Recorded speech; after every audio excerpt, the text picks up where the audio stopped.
1997 was a fantastic year for games, and at the age of 12, I had no idea that that year of my life was going to be introducing me to some of the most fantastic franchises that would not only shape my interest in video games, but also shape the gaming industry as a whole moving forward. We saw the release of GoldenEye 007, the very first GTA game, Age of Empires, Final Fantasy VII, and of course, Fallout. And after its initial release, Fallout was considered to be one of the best RPGs at the time, often getting credit for breathing new life into the genre of hardcore CRPGs. But trying to recommend Fallout 1 today to new players is like pulling teeth, where a lot of players are either put off by the older graphics, some of the jankier mechanics, or just the unfriendly UI. Hell, the game is infamously known to be a difficult game, which in and of itself can be off-putting. But today I want to try to convince you that playing the original classic Fallout game is worth your time. Many of you who have seen some of my previous videos know that I love Fallout and I am in love with the original Fallout games. I still have my original copy. I will continue showing this off because this is a prized possession within my collection. And nothing makes me happier than being able to get people to try the original game and give it a chance, and then hearing about how much fun that they had once they got over their initial preconceived notions about the game. And while there's many complaints about the original Fallout games, one of the ones that stands out to me is that the graphics aren't appealing. Now I would just like to bring something to the forefront in this discussion. Why does graphics matter? It really doesn't. Some of the greatest games of all time weren't lauded for their graphical fidelity, but for the story and the gameplay that was underneath. And there have just been as many games that were graphically beautiful, the most realistic that we had seen at the time of their release, and the gameplay and the mechanics were terrible. So graphics don't make a good game. If graphics are your measure of what makes a game good, I promise you, you are missing out on some of the best video games that have ever hit the market. And while a lot of pickier gamers would say that the original Fallout's graphics are terrible or old or dated, I like to look at them as simple. And simple doesn't mean bad. It just means that they were putting more focus on the world itself and the story being told and the adventure to be had. So if graphics are the only thing keeping you from playing this amazing game, suck it up and quit being a picky little baby. That's all I can say. Quit being a picky little whiny baby and play the game. Give it a chance. Look past the graphics and see the game that has been presented to you. But maybe it's not the graphics that are keeping you from playing the game. Maybe it's the clunky UI. Granted, there's a lot of things that aren't very well explained, and if you don't have one of these, you probably missed it. But there are a lot of great videos out there explaining some of the smaller details that once you learn them will streamline your experience with Fallout 1. Needless to say, there's nothing wrong with going out and checking out a few tutorials to get used to how the user interface works, and maybe to learn a few tips and tricks along the way to save yourself some time and some headache. But instead of sitting here trying to fight against all the negatives that Fallout 1 does have, and I'll stand by them, there are some detrimental things. You're going to want to save a lot because the game does crash quite frequently. The game sometimes just has you rolling poorly and you don't want to have to backtrack 30, 40 minutes to an hour because there's no autosave. And I acknowledge that there's negatives here, but there's so many more positives and I would like to highlight them for you.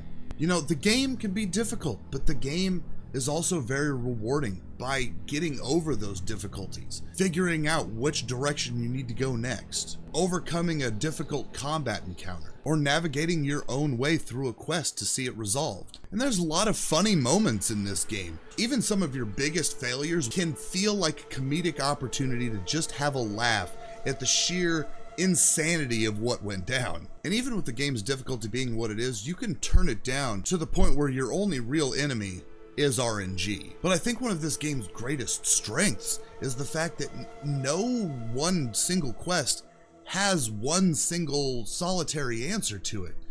Almost every single character build is viable in Fallout 1, which for its time was miraculous. No other game had really done this in this scope with this much to do and making it so that any character that you build could get through the game. I myself recently started doing an Intelligence 1 playthrough, which makes this game insanely difficult, and I definitely wouldn't recommend this unless you are a veteran Fallout player that knows exactly where to go and exactly what to do. And if you would like to see that struggle, I will be uploading that as a Let's Play here in the near future, so if you want to check that out and watch me struggle through that, give me a few weeks to a month. I don't know, I'm always kind of swamped with stuff, but that should be up at some point, so stay tuned.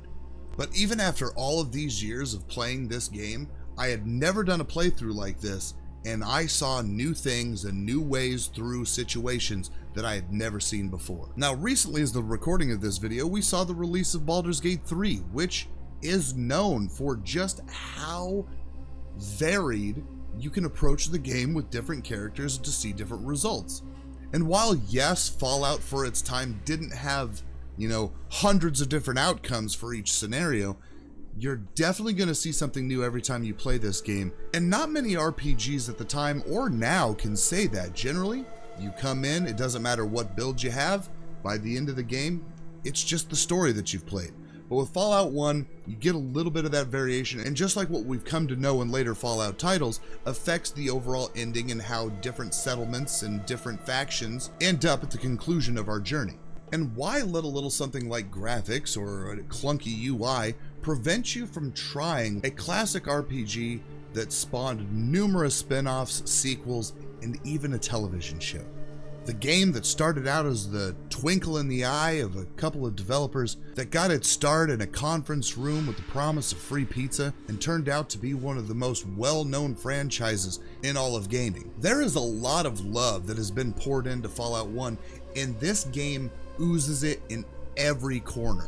The talking heads, for example, while definitely not the most attractive part of the game, is definitely a love letter to what the developers were putting forward. Those talking heads were originally clay sculptures that were then modeled into the game. The amount of work that it took to make these and to animate these screams just how passionate the developers were and how much they wanted this game to stand out and be unique. And during a time when CRPGs were on their way out, Fallout came forth, slapped gamers in the face, and said, this is what you want, this is what you need. And hardcore CRPG fans like myself have never been the same since. But you don't have to be a hardcore CRPG fan to appreciate this game. The combat is challenging yet fair when RNGesus shines upon you. The very few voice-acted lines in the game are very well done. The overall story being told is fantastic, and that ambient industrial soundtrack is unforgettable. So I'm begging you, be brave and go try out this classic RPG. If you have played the game before but you did find it hard to get into, let me know in the comments what it was that was so off-putting to prevent you from finishing the game. I try to respond to most of the comments here, so if you're having trouble, I might be able to help out. Heck, if you ask nicely, I might even make a tutorial video on how to do some of the things. But anybody who's seen any of my previous videos knows I will always stand by, not every game is for everybody. But if you played the game in its entirety and still didn't like it, that's fine, and I'm proud of you for giving it a shot.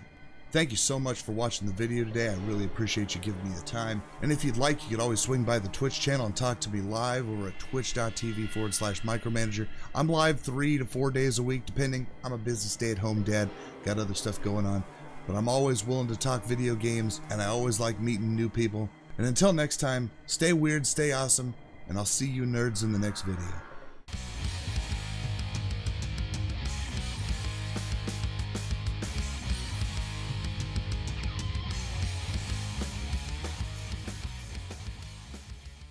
But I don't want to sit here and make arguments against everything negative that everybody has ever said about the game, and instead, I want to try to sell you on the game. Jesus fucking